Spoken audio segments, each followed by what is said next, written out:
How to redeem Robux in Roblox. So here is a step-by-step guide on how to redeem Robux in Roblox using a gift card or promo code. Works on mobile, PC, Mac, and iPad as well. So let's get started.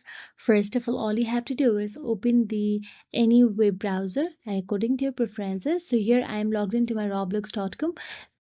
So basically there is no built-in feature in roblox.com to redeem the code. So we will have to tap on the new tab and navigate to the Roblox redeem. In the search address bar, simply type down Roblox redeem and hit enter and search for it.